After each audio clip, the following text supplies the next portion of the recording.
प्रश्न 4 है, 3 सिक्कों को एक बार उछाला जाता है। मान लीजिए कि घटना 3 चित दिखना है, तो ए मतलब 3 चित आए तो ए मानो, से घटना 2 चित आने को एक पट दिखना को बी मानो। मतलब 2 चित हों और एक पट आए तो हम उसे क्या माने, बी माने। घटना 3 पट दिखना, 3 पट दिखने को क्या माने, हम सी घटना मान लें।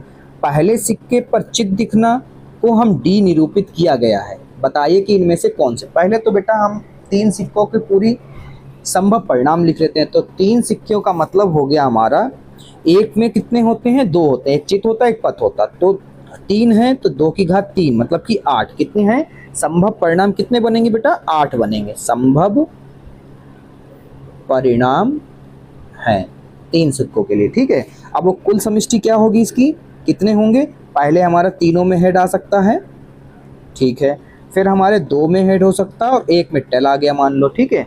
फिर 1 में हेड, फिर टेल, फिर हेड आ गया, ओके। फिर हमारा मान लो 1 में हेड आ गया, फिर हमारा 2 में टेल आ गया, ठीक है। फिर अगले में टेल, फिर हमारे दोनों हेड गिर गए, ठीक है। फिर टेल और हेड और टेल गिर गया, फिर उसके बाद में टेल टेल हेड आ गया, फिर तीनों में क्या गिरा, टेल गिरा।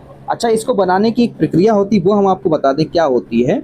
देखिए 1 2 3 4 यहाँ पे रोक दो, ठीक है। और यहाँ पर देखो तीनों हेड थे, बैक कर लो, ठीक है, यहीं से बैक कर लिया करो। देखो हेड था, हेड की जगह क्या, टेल, टेल की 2 टेल थे तो हेड कर दिया, फिर बैक करते चले जाया करो, ठीक है। ये होती है इसकी समष्टि बनाने का सबसे बेहतरीन और सबसे शॉर्ट ट्रिक, ठीक है। चलो आगे देखो, अब हमें क्वेश्चन में जो कह रहा है हम अब उसके अकॉर्डिंग सेट करेंगे, ठीक है। एक बार फिर से पढ़ना पड़ेगा, पढ़ लेते हैं भाई आप सभी के लिए।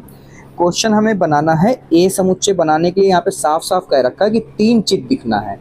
3 चित, 3 चित का मतलब एक ही तो है भैया, एक ही में तो आ रहा है 3 चित। 3 चित का मतलब 3 हेड, एक ही बार बना अभी अब, ठीक है।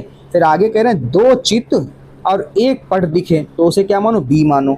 तो यहाँ पे लिख लेंगे आपको कि 2 चित, 2 चित का मतलब 2 बार हेड, कितनी बार दिख रहा है, 1 बार दिखा, फिर हेड टेल हेड दिखा, फिर टेल हेड हेड दिखा, फिर कहीं पे नहीं, ठीक है। और उसके बाद में क्या कह रहे हैं, ठीक है, ये हो गया कम से कम 2 चित और 1 पट। 1 पट का मतलब टेल, चित का मतलब हेड, दिख दिए, ठीक। अब कह रहे हैं सी वाला जो आप मानोगे वो कितने हो, 3 पट हो। पट का मतलब टेल, क्या हो, पट, चित सॉरी। तो चित का मतलब हमने आपको बता दिया, टेल, एक ही मिलेगा, ठीक है, समष्टि में। उसके बाद में पहले सिक्के पर चित दिखना को डी मानो, क्या मानो, पहले सिक्के पर चित दिखना, उसे क्या मानो, डी। तो पहले सिक्का जब उछालो तो उस पर क्या है, चित, चित का मतलब हेड, तो पहले में है, ओके। फिर दूसरे में भी है, ओके, हमें पहले वाले से मतलब है। फिर यहाँ पे भी एच दिख रहा है, इसको भी लिख लो, और फिर एच इसमें भी दिख रहा है, इसको भी लिख लो, ठीक है। 4 हो गए, ये बने। अब उसके बाद में कह रहे हैं कि परस्पर अपवर्जी हैं, 4 बने। कितने बने बेटा, 4। चारों के लिए हम चेक करेंगे अपवर्जी हैं या नहीं, यानी कि ए इंटरसेक्शन बी बराबर फाई आएगा, रिक्त समुच्चय आएगा तो ये अपवर्जी होगा, वरना नहीं होगा। ऐसे ही हमें सभी के लिए निकालना है। तो आप लोग स्क्रीन पर नजर रखिए, बहुत सरल सवाल है, अभी हम आपको समझाते हैं, ठीक है।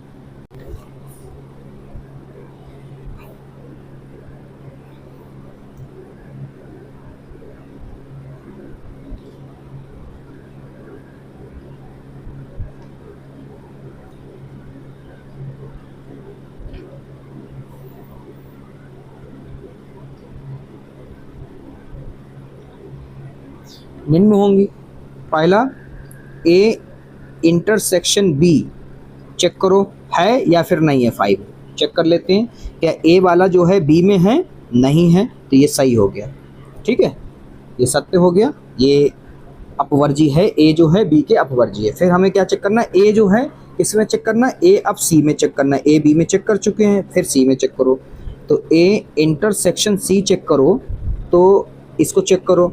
तो बेटा इसमें भी देख सकते हो हेड हेड 3 बार है मगर इसमें है ही नहीं, तो यानी कि ये भी सही है, रिक्त समुच्चय होगा। फिर उसके बाद में हमें चेक करना है बी वाले को, बी वाले किसमें, सी में चेक करो, तो बी इंटरसेक्शन सी चेक करेंगे तो ये भी रिक्त समुच्चय पाया जाएगा, क्योंकि इसका भी कोई अवयव सी में नहीं मिलेगा। फिर ऐसे हम सी को डी से चेक करेंगे, वो भी हमें क्या मिलेगा, रिक्त समुच्चय ही मिलेगा। अब चलो सबको एक एक बार चेक कर लेते हैं। ए को चेक कर लेते हैं, बी से, बी को चेक कर लेते हैं सी से, और सी को चेक कर लेते हैं डी से, ठीक है। और ये सब क्या आएंगे, ये सब आपस में क्या होंगे, सॉरी डी वाला तो आ जाएगा मगर 3 हमें देखने, कितने 3, तो यहाँ पर हमें ये क्या हो गए 5 आएंगे, ठीक है, जो कि क्या साफ साफ दिखाएंगे, यहाँ पे हम लिखेंगे कि यहाँ ए तथा, ये लाइन ध्यान रखना, ए तथा बी, ए तथा सी जो हमने लिखे हैं इसी को लिखना होता है, ए और बी, ए और सी, कॉमा लगा लो, फिर बी तथा सी, फिर कॉमा लगा लो, सी तथा डी, और ए कॉमा बी और सी क्या है, परस्पर अपवर्जी हैं। डी वाला नहीं आया है, डी वाला क्या होगा, ए में अपवर्जी नहीं होगा, क्योंकि उसमें भी हेड हेड है, उसमें भी हेड हेड मिल जाएगा, ठीक है। तो यहाँ पे लिखेंगे परस्पर अपवर्जी हैं, ठीक है, ये इतने तो हैं। उसके बाद में हमें दूसरा क्वेश्चन कह रहा था, क्या कह रहा है दूसरा क्वेश्चन, दूसरा क्वेश्चन कह रहा है सरल है। सरल का क्या तात्पर्य होता है ये वो भी बता दें आपको।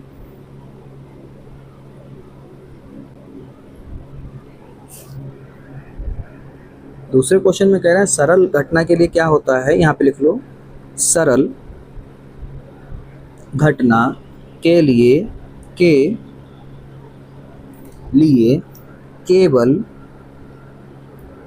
केवल एक प्रतिदर्श, केवल एक प्रतिदर्श बिंदु होता है। कैसे चेक करोगे, यहाँ पे हम लोग ऊपरी दिखा चुके हैं कि ए जो है सी में केवल एक प्रतिदर्श है। देखो ए में, ए वाला जो है, ए में जो है एक अवयव है, एक ही अवयव है, और ऐसे ही सी में भी एक ही अवयव है, ठीक है। तो यहाँ पर हम लिखेंगे कि ये वाली घटना जो है मिल रही है। यहाँ पे लिखेंगे कि चूंकि घटनाओं ए तथा सी में केवल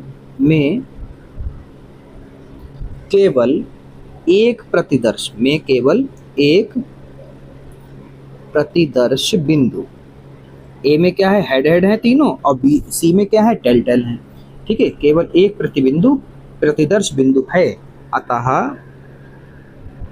अतः ए तथा सी सरल घटनाएं हैं, ठीक है।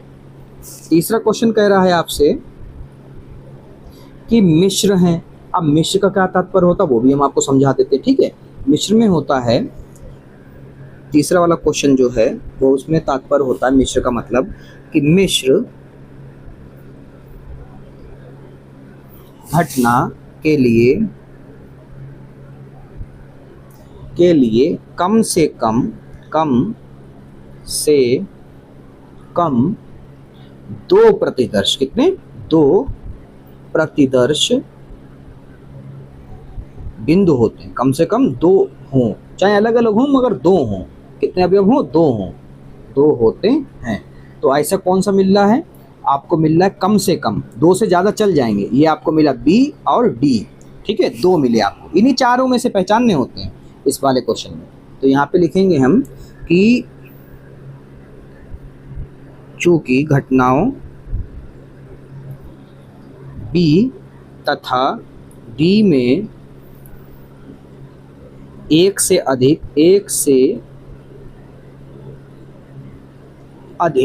प्रतिदर्श बिंदु हैं, तो बच्चों मिश्र घटना के लिए कम से कम 2 प्रतिदर्श होने अनिवार्य होते हैं। तो इसमें ऐसा क्या है, आपके 4 प्रतिदर्श आपके सामने हैं, तो कम से कम 2 मतलब कि 1 से ज़्यादा, तो सिर्फ और सिर्फ यहाँ पर आपको बी और डी दिख रहा है, तो यहाँ पर ऐसा होना संभव है। तो यहाँ पर हम लिखेंगे घटनाओं बी तथा डी में 1 से अधिक प्रतिदर्श बिंदु हैं, ठीक है। प्रतिदर्श बिंदु का मतलब यहाँ पर आपके वही अवयव से है, यहाँ पर हम प्रतिदर्श बिंदु कहते हैं और पहली यूनिट में हम अवयव बोलते हैं, सदस्य बोलते हैं। अतः बी तथा डी मिश्र घटनाएं हैं, घटनाएं हैं। ठीक है बेटा, ये हो गया क्वेश्चन नंबर 4 का हल।